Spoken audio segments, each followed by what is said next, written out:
Hello, everyone. This is Tina Chiu. I am here for our webinar with Senator Karen Fraser on an introduction to cost-benefit analysis and justice policy for state legislators. Thanks very much for being here. I really appreciate you dialing in and participating. We've got a great number of participants already online, about 130 of you. So we hope that this will be a very useful and productive time as we go along. So just to let you know, again, my name is Tina Chiu. I'm the Director of Technical Assistance at the Vera Institute of Justice. Vera is a nonpartisan nonprofit organization, and we're going to be celebrating our 50th anniversary next year. Our mission is to make justice systems fairer and more effective through research and innovation. And we're very, very pleased and thankful to have State Senator Karen Fraser from the Washington State Senate with us as our presenter and to talk from legislator to legislator about her experiences using cost-benefit analysis for justice policies. Senator Fraser will introduce herself and talk about her background a little bit more, but just to let you know, she is the co-chair of the very highly regarded Washington State Institute for Public Policy, which is at the vanguard of applying cost-benefit analysis to policymaking in justice and in other policy areas.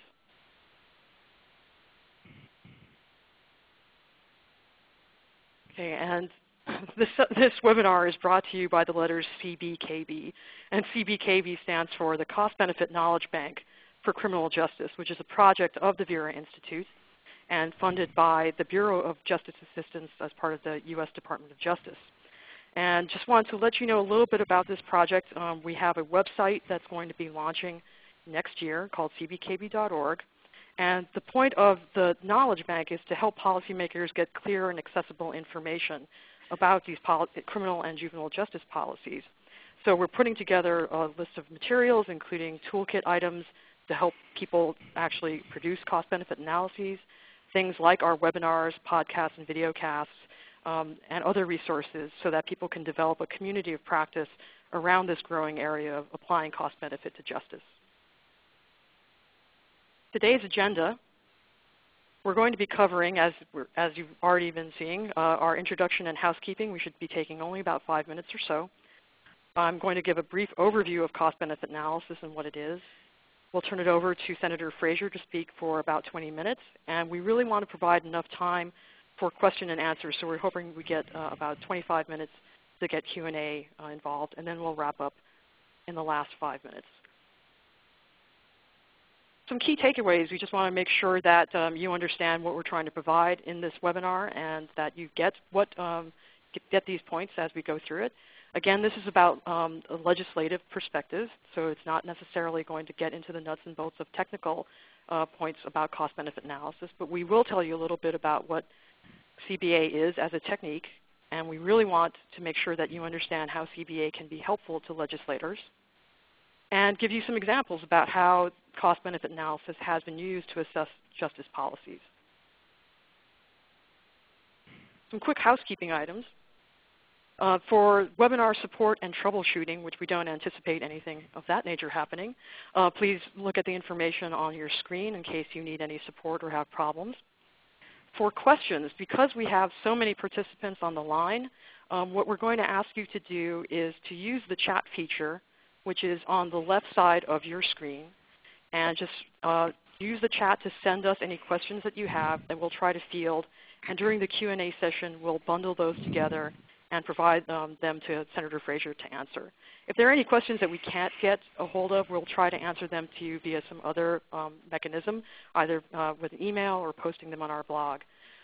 One other request that we have for you, again, because this is about an introduction to cost-benefit analysis, more technical questions that you ask, we'll try to answer offline. And one other item, that this webinar is being recorded, and you will receive an email after our presentation with a link to the recording itself, the PowerPoint that you see on the screen, and any other documents that may be of assistance to you. So those are the housekeeping items and the general intro. So what I'll do next is to move to the discussion of cost-benefit basics. Oh, before I do that, actually, let me hear a little bit more from you. We're going to do a really quick poll because we now have about 167 people on the line. We'd actually really like to see where you work, what sector you work in, whether you're in government, state, local, or federal, whether you're in research or academia or a nonprofit, or in some other area of work. So if you could actually please respond to this poll, this will help us get a sense as to who you are and what your interest may be. So we've got, we're clicking in really fast. We're getting to about 125 participants. We're nearly at the end. I'm going to give it maybe 1 or 2 more seconds. And I'm going to close the poll now. And what we see as results, a lot of friends from our nonprofit sector, and about maybe 26% coming from government. So thanks very much. I have one other question. For those of you who are working in government, which branch of the government do you work in? Is it the legislative, executive, or judicial? If you can answer that, please. Really appreciate that.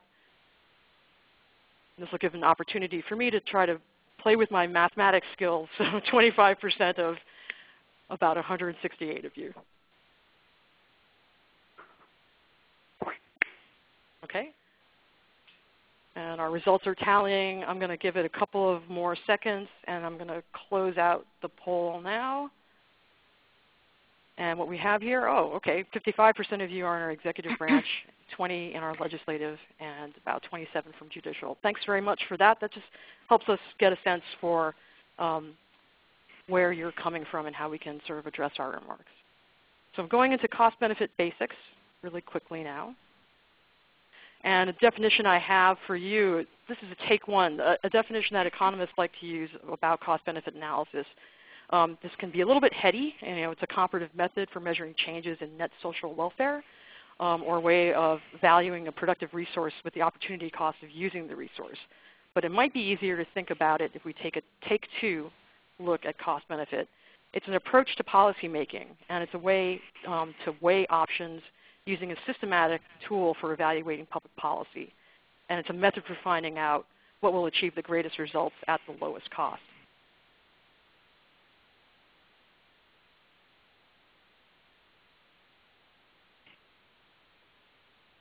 Sorry about that.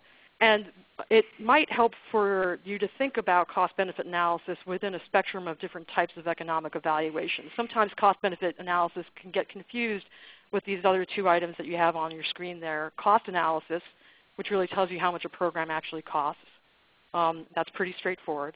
Cost-effective analysis takes a look at how many outputs do you get for your dollars. So for instance, if you're looking at different programs, you have to measure them on the same kind of output they're producing. For instance, a reduction in recidivism. You can compare similar types of programs to say, I'm spending way too much money trying to get the same recidivism reduction with this program than I am with another.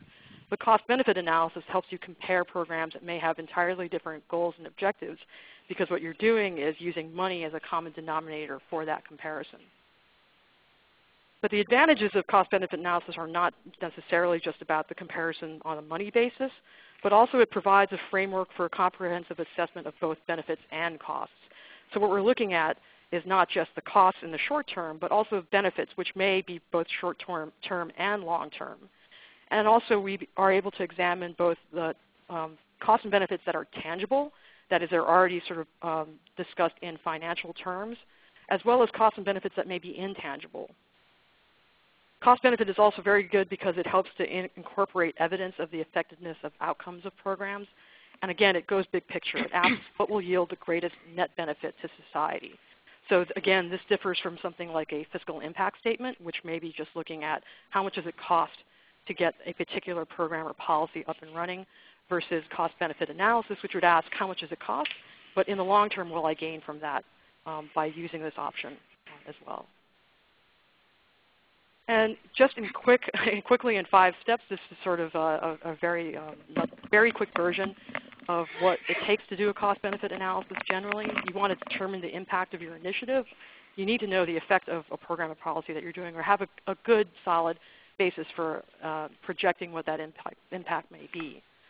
Then you want to understand whose perspectives matter in this type of analysis. If you look just at taxpayers, you may only be finding things that relate to the costs of government. But if you expand that out and you think about how victims may benefit, or offenders, or program participants, those are other very important and valuable perspectives to have. And you can also possibly expand also to looking at families, communities, and societies. The third step in this area is to measure costs, obviously, and to measure benefits, and again, looking at those in dollar terms, and then making that comparison. So the comparison of costs and benefits doesn't necessarily tell you exactly what to do, but it gives you a good sense, particularly when you're comparing different policy and program options, to understand what might be getting you the biggest bang for your buck. So this is just cost-benefit analysis abstractly. And of course we have here the person you really want to hear, Senator Fraser. She'll give you some more concrete examples of how this actually plays out on the ground, and also from the perspective of a legislator who really understands how this information can get incorporated in decision making. So I'm going to hand this over to the Senator and take it away. Okay, are you switching it over to the next slide? Great. Hi, I'm Karen Fraser. I'm State Senator, State of Washington. And it's great to use this kind of technology to share information and perspectives. So my district is the state capital, so I am here in Olympia, and I want to say good morning because on the West Coast it's still morning, and I guess good afternoon to everybody who's from another part of the country. Let's see, I am trying to, here we go. I'm having a little technical problem here. There we go. Okay. I'm co-chair of the Washington State Institute for Public Policy, so that's why I've been invited to talk with you today. I have a lot of state and local government experience. I've been a legislator 22 years, 18 of them in the Senate. I'm a former county commissioner, mayor, city council member. I was just elected majority caucus chair in our state Senate. I've been on our Ways and Means Committee for many years, and of course other legislative committees. The Institute for Public Policy, as she mentioned, is a very highly skilled, nonpartisan, independent is a key word here, and highly skilled is a key word. Nonpartisan is a key word also, and widely appreciated public policy research organization here in the state of Washington. And the independence is guaranteed in great part by how it's governed. There's a board of 2 legislators from each of the 4 partisan caucuses who are generally members of Budget Committee. Nonpartisan, senior nonpartisan legislative staff serve on it, high-level executive branch appointees, and representatives from higher education institutions. It was created in 1983 by the legislature, because the legislators wanted a sustained ability to do quality cost-benefit analysis for some of the very toughest problems that we have. And they wanted to use this analysis in formulating public policy. They wanted to, through this, to be able to understand long-term and not so obvious impacts of policy options, and to minimize government by anecdote. And also, as those of you who work in the legislative process know, that people come at you with all these different perspectives, and so part of it is an effort to try to sort through all that and come up with a good decision. The Institute is funded by the legislature, and the legislature, for the most part, defines what the research projects will be of the Institute. We look at some of our toughest problems and give it to them. So the Institute's goal is basically to help us do more with less, to identify evidence-based policy options that both improve outcomes and save money. So they don't make policy recommendations to us. They come up with evidence-based options that we can debate and consider. So we have actually achieved this goal in many respects in the criminal justice system, which is what we're talking about here today. So, but lots more to do, of course. So how does the Institute do it? Well, first they identify which programs or state policies work well, not just our state but other states too, either by doing a direct program evaluation or doing what they call meta-analysis, which is analyzing research that is rigorous and objective that has been conducted by other people to determine outcomes. So they find out which programs actually work through either direct evaluation or through meta-analysis. Then they construct a benefit cost model using what they've learned from other studies of actually effective programs. So they try to take the effects into account and calculate a return on investment. So they use a variety of inputs that are specific to our state, such as costs of charging, prosecuting crime, therapy, incarceration, and so forth. For note to other states, the models that they have developed can be adapted to other states if you use your own data. And we are very pleased that the MacArthur Foundation and the Pew Center on the States recently provided funds to support these efforts to help make the models developed by the Institute more usable by other states. So, main point here, I think, is to talk about what our successes have been. More to come, of course, but we've had success, so hopefully other states can have success using options identified through this type of evidence-based process. So success number one, we've enacted and funded several evidence-based juvenile justice crime prevention and juvenile programs starting in the late 1990s and moving on through the 2000s. The effectiveness results, programs were targeted toward youth with the highest potential to recidivate, and it has been found these programs have reduced juvenile crime. So that's effectiveness. And then under cost, we have actually been closing some state juvenile rehabilitation institutions because the trend line for the need is going down. Fewer juveniles need to be referred to these institutions. So this has resulted in, and is continuing to result in, reduced state capital and operating costs. We're closing one in the vicinity of where my district is now, and I can't say that everybody's happy about it, but we are doing it.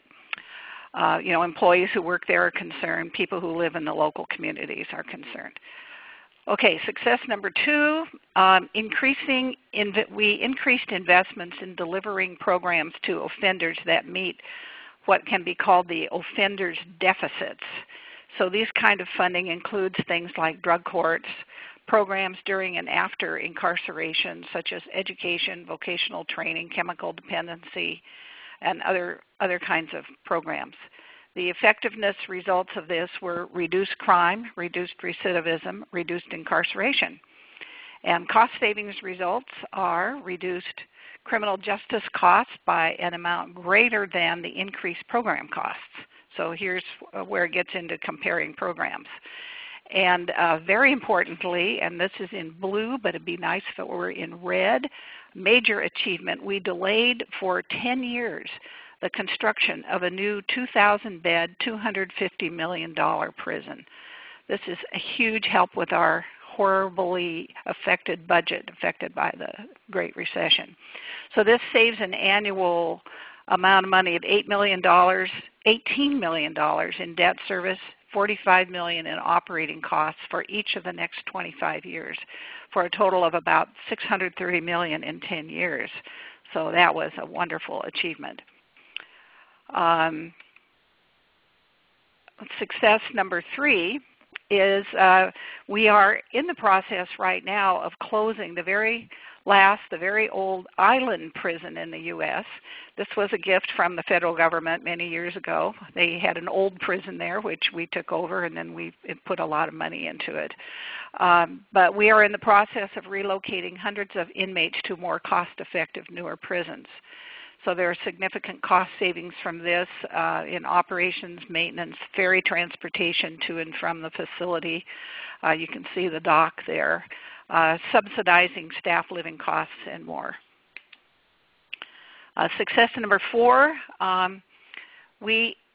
few years ago, we reduced some prison sentences for low-risk drug offenders, and we transferred some of the savings of reduced incarceration to more funding for drug courts, and then, of course, to the general state budget, which there are lots of needs.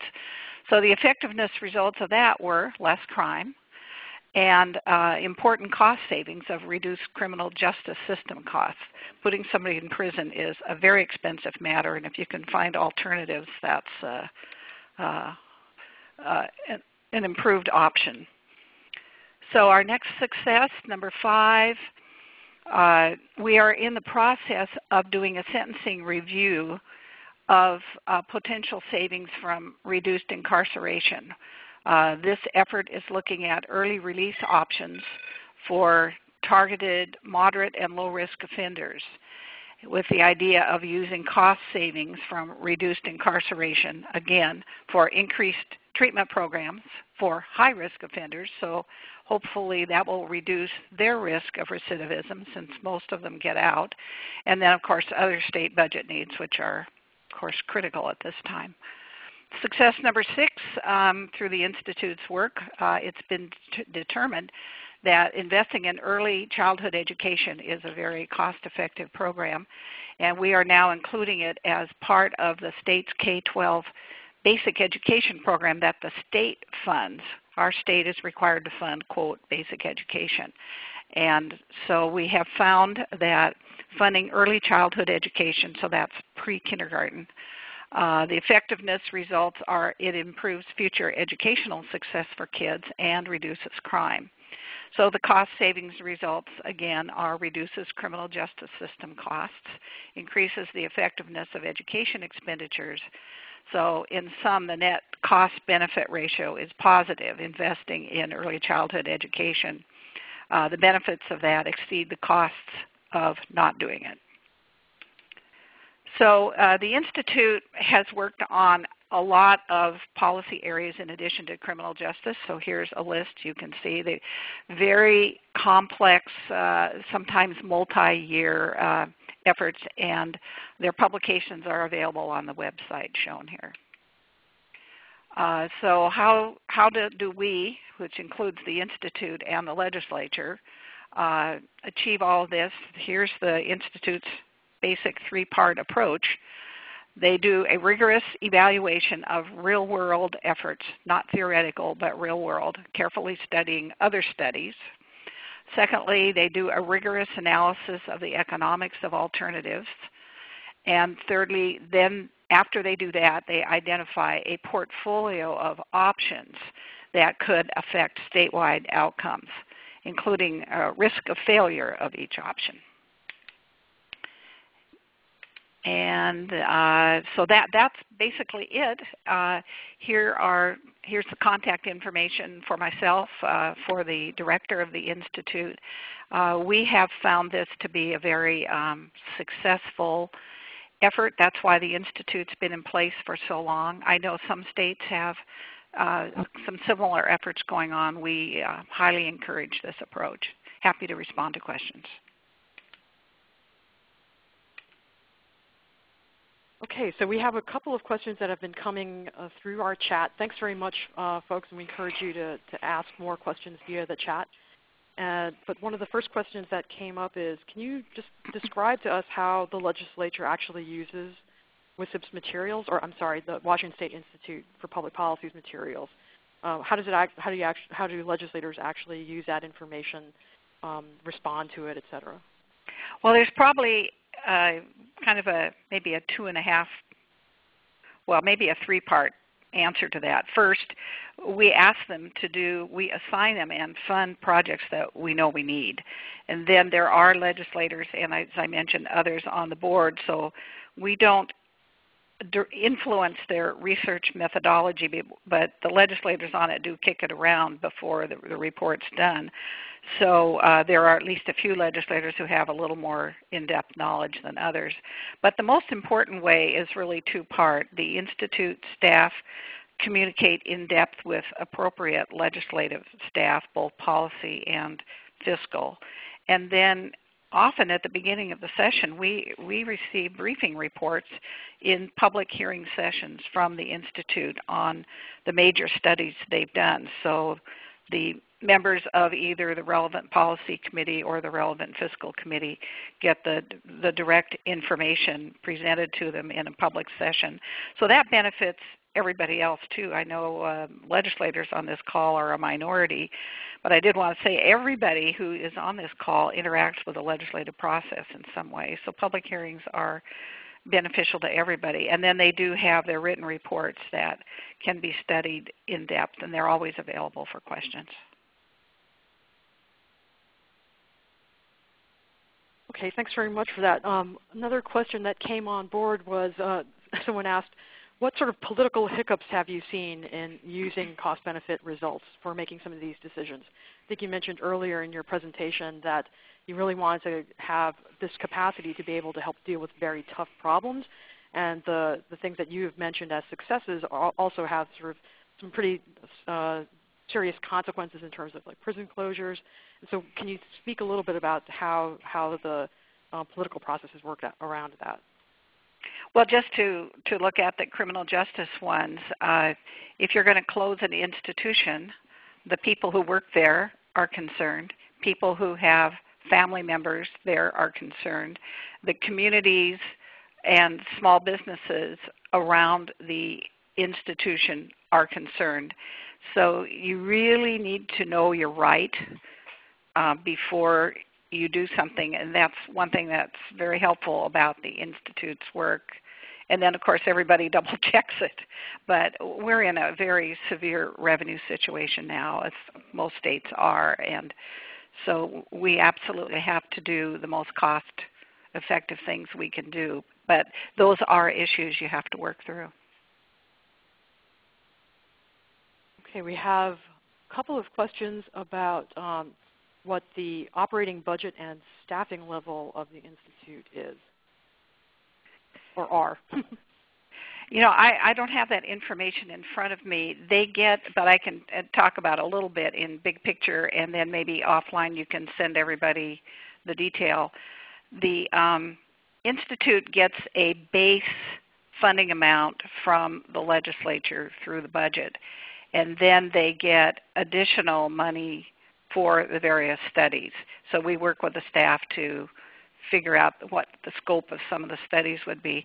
One year we had to work on reducing the number of studies just because they're so good that more people wanted more studies. But they remain pretty small. Their staff, their research staff, I don't think, well, I'm just taking a guess here, I don't think it exceeds, 10. They're pretty small. Okay, we had another question about whether legislators place credibility on the Institute's results and why. Well, the reason they're credible is because they are objective and rigorous in their basic analysis, this three-part methodology I mentioned. They are rigorous about it. They are objective about it. They work very hard not to have their own personal opinions, and then they develop options, and they now have a track record. So there's nothing that beats a track record for having credibility. We have a few questions from people who want to know a little bit more about sort of the history of the development of the Institute and also just the interest overall in cost benefit and how it developed. You had mentioned that the legislature was really sort of at the start of the creation of WISIP. There was a question that one of our participants had about whether there was a role for nonprofits in creating the Institute, and also, were there any political difficulties in getting the Institute started? Well, I was not there at the creation, but I was at a meeting where it was described. So, and I could refer you to this kind of the main leader for founding it many years ago. But the way it was described is basically some of the leadership of the State House of Representatives wanted to have a better ability to do everything I said at the beginning, to do cost-benefit analysis, to try to be really smart about decisions they were making. And as I said, everybody comes at you with their own perspective, but somehow it's the legislature and the governor who have to put it all together. They wanted a better ability to do it. The Institute was created, I think, with just a resolution, not a statute. So I think that's interesting. So and a couple of years ago, we, on the board, discussed whether we wanted to have a statute to kind of confirm all that we're doing, and the decision was no, this works fine, and it's instituted really through the budget, and And because it's credible, we keep going. So let's see, the question was, how was it created? Well, it was created basically through a resolution, and then it's continued through the budget, but it was not created by statute, and it was initiated by legislators who saw a need for the ability to do better analysis and be smarter about decisions in the long run. Okay, thanks. We're getting a flood of questions, so it's a little bit difficult to sort of triage some of these things, but there are a number of questions. I think, again, speaking from your legislative perspective, this might be helpful. Have there been examples of when the Institute's been challenged in their analysis, and how do you handle that sort of debate? Well, the Institute is assigned to do objective analysis. They present the analysis to the legislature. It's the legislators who have the debate. So everybody who cares about these options that come to us gives us their opinion, where they agree, where they're concerned, maybe where they disagree.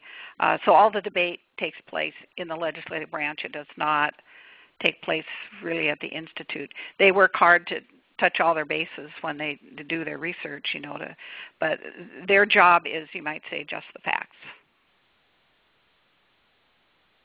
Okay, and we have a number of questions about the Washington State model that you'd mentioned, MacArthur and Chiu providing support and building out. And can you tell us whether that model is going to be available, and if so, how? I would recommend you contact the Institute. Steve Oss, the name is on the PowerPoint. They are just finishing up a very comprehensive criminal justice model now, and so that would be my suggestion. And we here in the state are, delighted to have other people, benefit from our work, just like we benefit from other people's work too. So I would encourage you to contact the Institute directly and ask them about how to benefit from this. There are several questions about how other states might be able to start an institute like the Washington State Institute. Did you have any advice for other legislators for how to get that, move that idea along? Well, I think the most important thing would be you need to have some people in key legislative leadership, probably fiscal positions, who want this, in both chambers, and they can team up and provide the leadership to create it. And certainly, to get it through the legislature, that's what you need. And then, of course, you need support for it. So I think people who would like to support this should probably talk to the fiscal leadership. I think you've mentioned in other presentations before how this factors into sort of your budgeting process. Is that something you could speak to? Well, as I mentioned, we provide them with a base budget amount, and then we fund studies as needed. So it all becomes part of the budget process. They have survived for over 20 years in the budget because we have a need for them, and they provide good, objective, analytical work for us. We haven't deprioritized them. Mm-hmm. Question about follow-up. Does the Institute follow up to see whether their studies have panned out? I think they do, yes. I think they, it's not that we talk about this a lot at board meetings, but I believe, yes, they keep track of what happens with their work. So any of these studies that they've done on either in this area or some of the other areas I listed, you could ask them, or if you read it, I encourage you to read it first, and then if you want to know what came of it, you could call and ask them or email them. Okay. There was a question here about whether are there any concerns that using cost-benefit analysis and focusing on sort of evidence-based practices will stifle innovation in trying to develop new programs? Will it stifle innovation? I think it might encourage innovation. Well, that's a really interesting question. I might encourage innovation because when they look around the country and they find things that have worked, but then the question is, what if there's something new that nobody's tried? And of course, the legislature needs to always look at those things too. We need to look at innovative things that we haven't done before. We shouldn't just be status quo. But one of the things about cost-benefit analysis, though, is that it might get you to look at some things you didn't look at otherwise. You might just assume all is well, then you do a cost-benefit analysis and you find out, well, you could do things differently. So cost-benefit analysis can lead to creativity, but you should also, I think as a legislator, you should always be looking at, innovation too, of things that haven't been done before. Times change. Okay.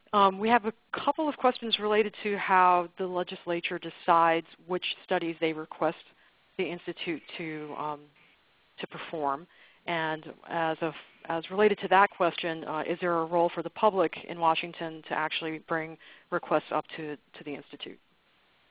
Oh, yeah. The way the studies are funded through the budget, so the people who have the most input into what do we study are, of course, the budget committees, budget leadership, and the policy chairs for policy areas where we might ask the Institute to study something.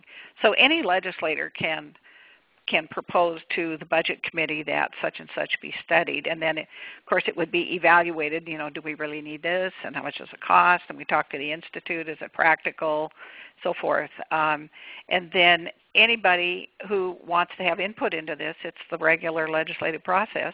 Talk to a member, talk to Ways and Means committee members, talk to Ways and Means staff, talk to the policy chair for whatever, or policy leader for whatever policy area you're interested in, or an agency could ask, but ultimately it goes into the budget. So it's really the legislative process that leads to budget decisions that people should use. So nonprofits, they know how to use the process well. Okay, thank you. We're still getting a lot of questions, and one thing I want to mention to our participants, some of the questions that you're posing about very specific how-to components of cost-benefit analysis, we will try to address those in sort of follow-up emails and messages and documents that may be a little bit too technical in nature to get into at this point. And there also have been some questions, again, related to the Pew technical assistance and support with the Washington State Institute cost-benefit model. One thing I can sort of share with folks is that the initiative that the Pew Center on the States has been putting together is called Results First, and they are in the process of sort of, looking at some states that they may be able to assist, and are sort of working with Steve Oates at the Institute to finish up the cost-benefit model. They have also recently hired a director for their project, so I think in the new year you probably will be hearing more about where they're standing. So at the moment, if you need more information, I think I can, if anybody wants to email me, my contact information is available later. I can send you some more information about that. All right. Got a couple of other things coming through. Okay, just a second there.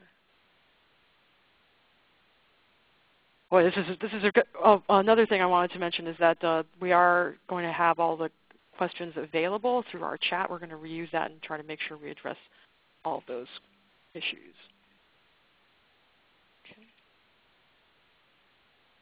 Okay. Question that's just in. Has there been an instance where the legislature has not acted upon the findings of the Institute for political reasons? That is a program that doesn't work, but that its removal would be political. Can you speak to that in terms of how you understand the results of the Institute's findings? Oh, yes, there have, and I don't have the whole list of all the different research projects they've done in my head or in front of me right now, and I don't have complete knowledge of all of them. But yeah, sometimes nothing happens.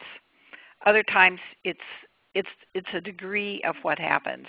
But again, their role is to recommend options. Their role is to have really good facts, and then the legislature can debate the policy, debate the values, debate the priorities.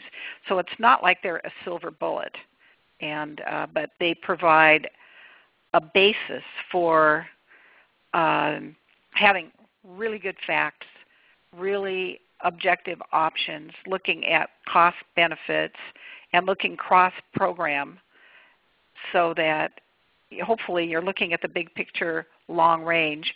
But ultimately, in the legislative process, it's a question of values and priorities. So yes, it's not like everything just automatically happens. No, it becomes a basis of an informed debate in the legislature. We have a question here about the specific success story that you mentioned before.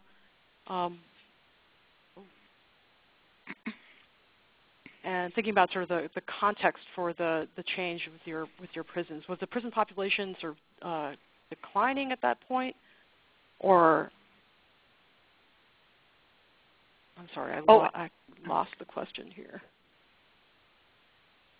Well, we think the prison population is declining probably for a number of reasons, but among them, these programs that we've instituted to be more, you might say, attentive to the social needs, social economic needs of people who are or might become incarcerated. And we also think that by the really strong reduction we've had in juvenile incarceration and populations in juvenile rehabilitation, that has an impact on reducing prison populations as they get older.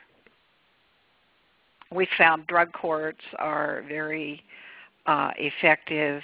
My own county, I think, has a mental health court in addition. So a lot of these kind of things that help people, you might say, pre-prison or post-prison, can reduce, it's not a silver bullet, but you look at trends and numbers overall, are having downward pressure effect on prison populations.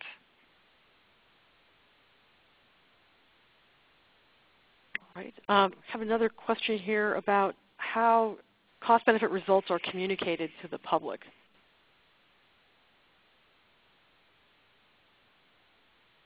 Well, the Institute, presents its studies. They publish them. They publish them in a format that is readable by a legislator. That's another one of their, you might say, operating principles. It's not written in investigator ease, you might say, with a lot of complex mathematical equations and that kind of thing. So the reports are written so that legislators can read them, which means citizens can read them. People in non-research agencies should be able to read them and understand them. So that's step one, and they're on their web page. I don't know if they send out press releases on them or not. I haven't looked at that, but then the legislative process is wide open. Everybody has access to information, and when they make presentations to, say, the Senate Ways and Means Committee, their PowerPoints are available. Those are public meetings. They're probably on television. They're recorded on our television Washington system, on the archives. Anybody can go back and look at them. The information is widely available through a very open legislative process that we have. Okay, thanks for that. I was curious myself about the role of the media and how they use the Institute's findings. I haven't focused on that, but I'm sure they report on it, and when we have meetings and hearings or special findings they have, interested journalists can report on it. Maybe that's something I could get more information on and you could provide to people offline. To what extent have the media been interested in reporting on their findings? And another question, how much do legislators want to know about the details of a cost-benefit analysis? Well, maybe I could use the old quip, where you stand is where you sit. Most legislators are very interested in making decisions that have the greatest cost-benefit ratio as possible, the greatest return on investment. The public wants that. We are in a huge economic downturn. We're also in a time where there's a lot of skepticism about, is government working as cost effectively as possible? So I think now more than ever is the time for this kind of approach. So legislators basically want it. The public loves it, wants us to do things like this. But people who feel that their particular interests are not benefited, of course, may not like a finding or an action based on a finding. So for example, people from the prison we're going to close, people who are going to have to relocate to another area of the state, probably not happy. People I've read in the paper, the people who have businesses around the ferry dock by the prison we're going to shut down are concerned about their businesses. So, and the same thing where we're closing a juvenile rehabilitation institution not too far from where I live. There's the people who work there, the agency people who are invested in the program the way it's being done now, the community who have an economic interest in the institution. Often they are not happy, but the broad public wants cost benefit to be a major factor. Okay, thank you for that. Another specific question. What's the typical life cycle of a study? How long does it take to get a cost-benefit study done at legislative request? Is this months, years, or across legislative years? Well, how long does it take? I think it depends on the study. Some years ago, they did a 5-year longitudinal study on public assistance payments and what does it take, what kind of, how much per hour does it take for somebody to not have to be on welfare, if kind of a job. So they studied a lot of people longitudinally for 5 years. So that was a really major project. Some of the K-12 education projects take multiple years, but other projects are shorter run. So it kind of depends on the project. But probably the 5-year one might have been the longest one I can remember. So, but they're usually shorter, a year or two. We recently had them staff for data purposes in recent years a major K-12 reform task force we created. So they didn't create the task force, but they were assigned to do the objective data for it. Okay, thank you. How does Washington's budget look for this upcoming year? And has this history of evidence-based legislating put the state in a better fiscal position than other states? Well, our budget is in horrible shape. We've been doing billions of dollars worth of cuts, laying off hundreds of state employees, laying off hundreds of K-12 employees. The governor came out with her budget proposal for the next biennium this morning. I haven't seen it yet, but it could be up to, say, 20% less. We are really suffering from this great recession that's going on as a result of the national economy, the world economy, and so forth. So as I mentioned in the examples we have that were in this little slideshow, we do feel we've made a lot of cost-beneficial decisions that have reduced some costs that would otherwise have extended out in the long run, and so we want to do more. I think this kind of analysis is the wave of the future, and I think that's what the public really expects. It's what legislators want. Legislators can't know everything themselves. We need help getting really good information and developing really good objective options. So yes, we are suffering terribly from the recession. We have furloughs for state employees, more of them coming. It's a pretty sad budget situation here. So at least the benefits we've had from the decisions we've made so far using the Institute's work help with the problem, and we need to do more. Okay, we've got about 10 minutes left. I think maybe we can try to address a few more questions.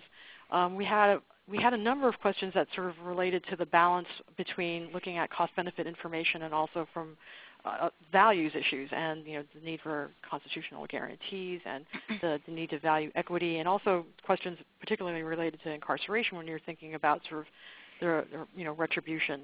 How do you or other legislators, when you're looking at cost-benefit studies, sort of balance all those things, both about the cost, the benefits, but also sort of values? Well, in short, very carefully.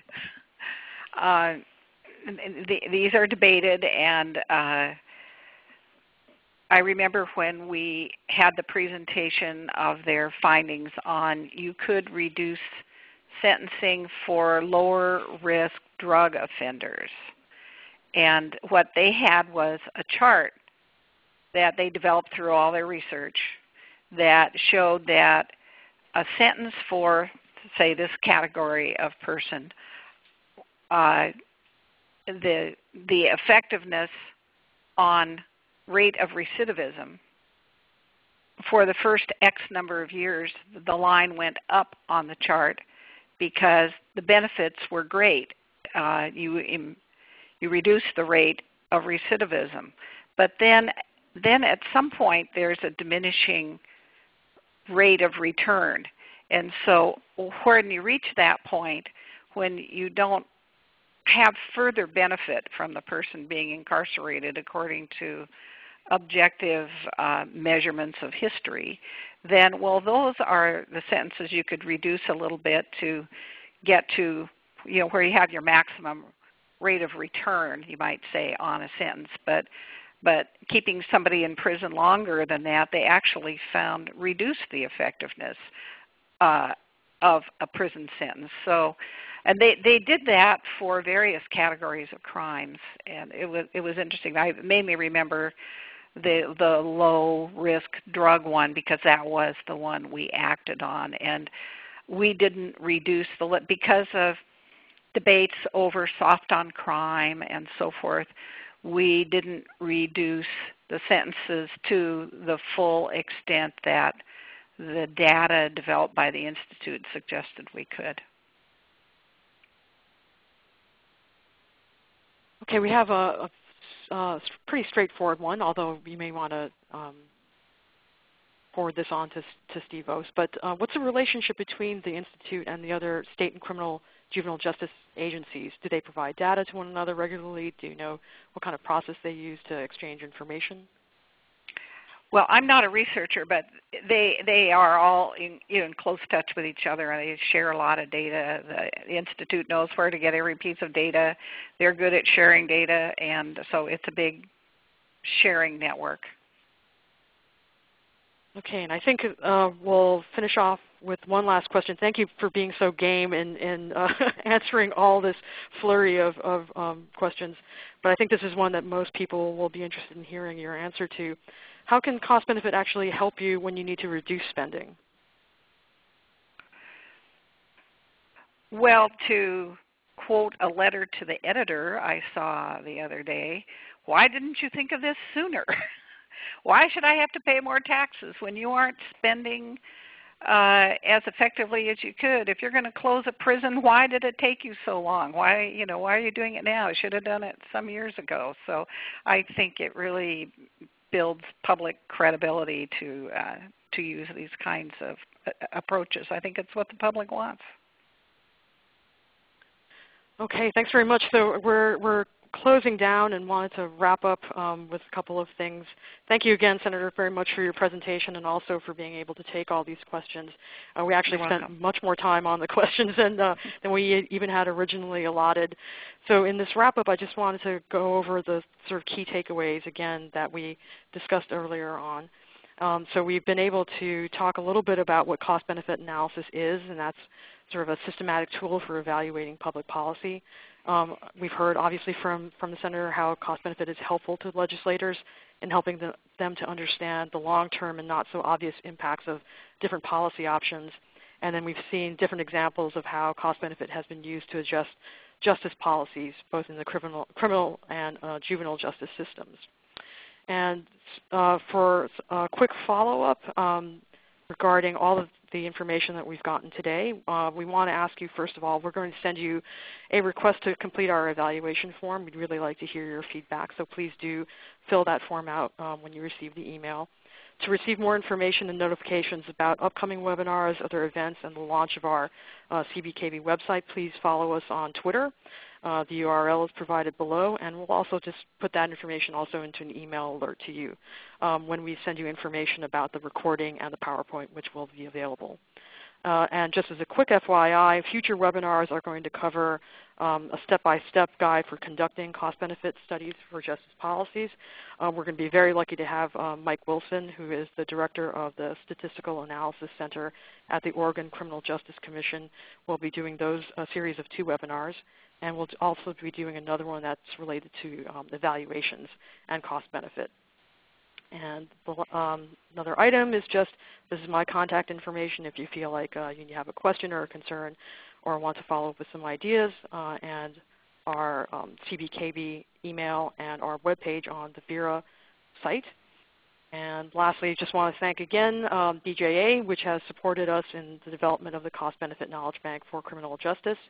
And also want to thank the Senator once more for doing a very nice job in fielding all our questions and for explaining to us from her perspective what cost-benefit does for legislators in the justice decision-making arena.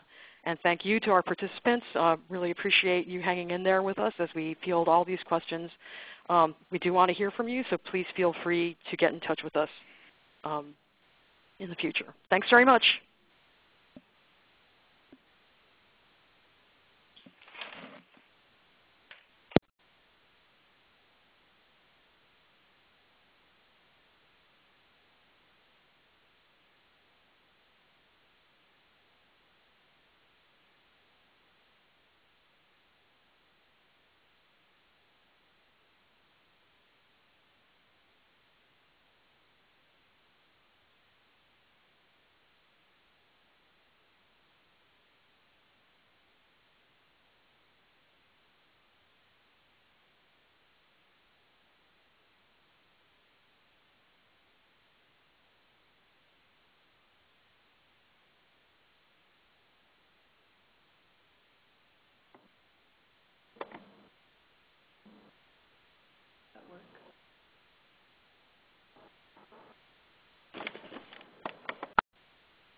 Just wait for a minute. This ends the recording.